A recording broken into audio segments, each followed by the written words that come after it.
To further discuss this issue, we're pleased to welcome in David Horowitz, founder and CEO of the David Horowitz Freedom Center and author of the new book, The Black Book of the American Left, Volume 3, The Great Betrayal.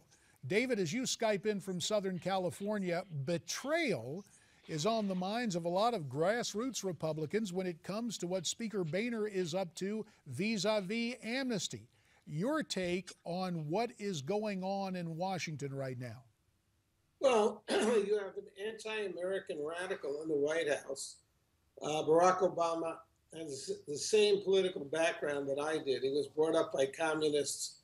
He moved into the what I call the neo-communist left, just a continuation of the anti-American, anti-free market leftists. And he never left it. I mean, the difference between Obama and me, aside from the fact that he's president, is that when I left the left, I knew I had to warn people about its agendas because they're so malicious, whereas he is carrying on those agendas. If you are a radical, you hate the Constitution because the Constitution was designed to thwart radical projects. That's what the checks and balances system is about. And Madison said that in Federalist 10 quite clearly. He called them wicked to thwart wicked projects. And the wicked projects were all really about the redistribution of income, which is what the Democratic Party is about these days. You have to look on the, so Obama, the Constitution is in his way. He's a lawless president. We know that. He's behind the IRS scandal, all these scandals. We know he's behind the scandals because otherwise people would be fired if the scandals embarrassed him. No, that's his agendas. But you always have to look at the law of unintended consequences. What Obama is doing by disregarding and defying the Constitution and taking executive action that's unlawful is he's forcing the Republicans to fight him. And you know, JD, you spent quite a bit of time in Congress, that Republicans generally are reluctant to fight. They want to cut a deal with the other side, and they'll do, they'll give away the store. I mean, Boehner has tried several times here to give away the store on the immigration issue.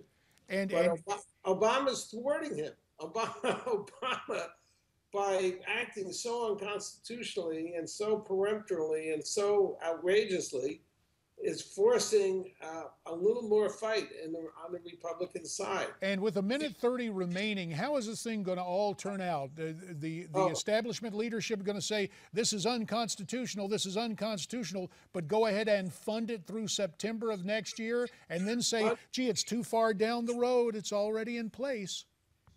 Unfair question, JD. I can't read the future.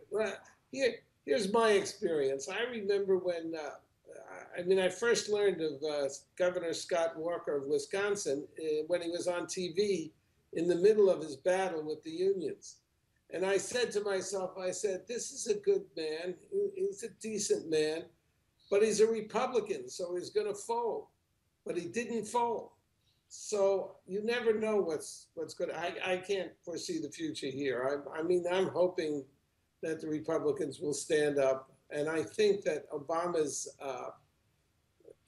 behavior, his narcissism, he can't admit that he was slaughtered in the last election. Obama is busy destroying the Democratic Party. They're at their lowest ebb since Harry Truman. And with that in mind, we have to step aside. When we come back, we're going to talk more about your Volume 3 of your Black Book of the American Left, how sad it is with the Democrats in disarray. The Republicans, at least the establishment Republicans, appear to be riding to Mr. Obama's rescue in a curious way over this unconstitutional amnesty. There's more ahead with David Horowitz as we continue here on America's Forum. Welcome back. Let's continue our conversation with David Horowitz, author of The Black Book of the American Left, Volume 3, The Great Betrayal. David, in the wake of 9/11, there seemed to be a new unity on Capitol Hill and throughout the nation, and then the move was made to go after Saddam Hussein and weapons of mass destruction. At first, widespread support, but then a change of heart by those on the left. What happened? Well, well, the far left, which is the base of the Democratic Party, was always against the war. But the Democrats authorized the war.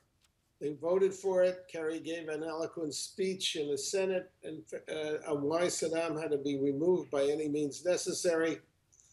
And then 3 months into the war, when the young people in our military, whom they had sent into harm's way, were fighting terrorists, the Democrats turned 180 degrees against the war, said that Bush lied, people died, which was a big lie in itself, since the Democrats sat on the intelligence committees and had access to all the intelligence that Bush had.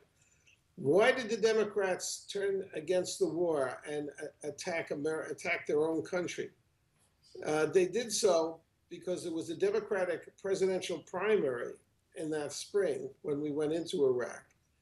And an anti-war so-called radical from the 60s, Howard Dean, was running away with the Democratic Party nomination. He was getting 45% of the vote to about 15% for Kerry. That's what caused Kerry to turn. And that's why they accused Bush of lying when he didn't lie. I mean, after all, Bush is the commander-in-chief at the time of our forces. If you read the psychological warfare manuals, they say the first thing you have to do is destroy the moral character of the commander of the other side, which is what the Democrats did. They did the work of the enemy. It was the greatest betrayal of America by a major party in our history, or since the Civil War. And Republicans were silent. They didn't fight back. They let Bush be tarred and feathered. I mean, Al Gore, and this went on for 5 years. And the Democrats were saying, and I'll quote Al Gore, but they were all saying this, that the war was immoral, illegal, and unnecessary. In other words, we're war criminals.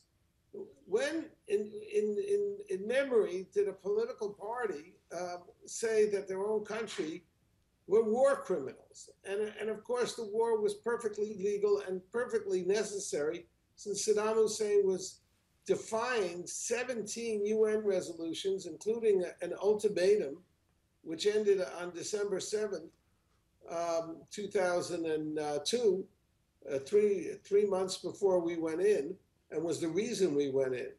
You can't let a rogue dictator, somebody who's murdered 300,000 people, thumb his nose at you. You can't give him an ultimatum and then, when he defies you, ignore the fact that he defied you. That's what Obama did with the red line in Syria. Well, mindful of that, you have written extensively not only this history of the American left, but you write, you beseech conservatives to adopt some of the tactics of the left. So I don't know if you can do this. It may be unfair to ask this in the 2 minutes that remain, but off the top of your head, Democrats and the left have such a gift of sloganeering. Bush lied, people died. Is there a response slogan given what Mr. Obama has been up to? Absolutely. What would you use? You just use what Al Gore said, Bush betrayed us. The Democrats have betrayed this country, and they've exposed us by creating the power vacuum in the Middle East. They're basically responsible for hundreds of thousands of deaths and 18 million refugees during Obama's term in office in the Middle East, and America more vulnerable than ever to terrorist attack. They're destroying the southern border. I mean, Republicans just have to start talking tough and telling it, or to use the phrase from the 60s, telling it like it is. The Democrats are dangerous to Americans. Well, you have chronicled this in 2 prior volumes, and again now, Volume 3. Your new book is The Black Book of the American Left. Volume 3 is entitled The Great Betrayal. and you see that there on our screen. And David Horowitz for taking time to Skype in from Southern California. What's still early morning out there on this Monday. We thank you very much for your time, sir. Well, thank you, JD. And you heard I wish you were back in Congress throwing bombs. Well, bless your heart, David. But I'm happy to be right here on Newsmax TV, and you keep it here. What David has to say about a double standard with the left sloganeering, making all sorts of charges, and the right somewhat reticent. Do you agree with him? Why don't you tweet me your comments at Newsmax TV, #America's Forum.